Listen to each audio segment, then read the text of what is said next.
കുട്ടിയായിരുന്നപ്പോൾ എനിക്ക് ഏറ്റവും ഇഷ്ടമല്ലാത്ത കാര്യമാണ് ഇപ്പോൾ എനിക്ക് ഏറ്റവും ഇഷ്ടം. ഞാൻ പറയുന്നത് നിങ്ങൾക്ക് എത്ര പേർക്ക് കണക്ട് ആവും എന്ന് എനിക്ക് അറിഞ്ഞൂടാ, പക്ഷെ അമ്പലത്തിൽ പോകുന്നത് ഒരു പ്രത്യേക സമാധാനമാണ്. ഇങ്ങനെ ഒരു വ്ലോഗ് എടുക്കുമ്പോൾ ഞാൻ നേരിടുന്ന ഏറ്റവും വലിയ പ്രശ്നം എന്താണെന്നറിയോ? നിങ്ങളോട് എന്ത് സംസാരിക്കും. എങ്കിലും ചില കാര്യങ്ങൾ ചെയ്യുമ്പോൾ നമ്മുടെ മനസ്സിനൊരു പ്രത്യേക സന്തോഷം കിട്ടും. നമ്മളിൽ പലരും പലതും ചെയ്യുന്നത് ഈ ഒരു സന്തോഷം കൊണ്ടാണല്ലോ. കാര്യം ഞാൻ ജൻസിയിലൊക്കെയാണ് ജനിച്ചതെങ്കിലും ഏതോ സിനിമയിൽ ആരോ പറഞ്ഞ പോലെ എനിക്ക് കാവ്, കിണ്ടി, തുളസി, പായസം, അമ്പലം ഇതിനോടൊക്കെ പ്രത്യേക ഒരു ഇഷ്ടം.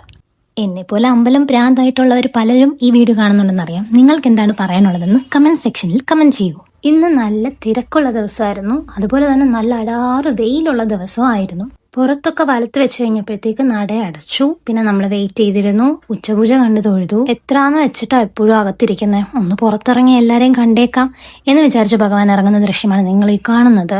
അത് കഴിഞ്ഞപ്പോൾ ഞങ്ങൾ പായസത്തിന് എഴുതിച്ചിട്ടുണ്ടായിരുന്നു. ആ പായസം വാങ്ങി നേരെ വീട്ടിൽ വന്നു. പിന്നെ ഇന്ന് എൻ്റെ അമ്മയുടെ പിറന്നാളാണ്. അതാണ് ഇന്നത്തെ ദിവസത്തിന്റെ പ്രത്യേകത.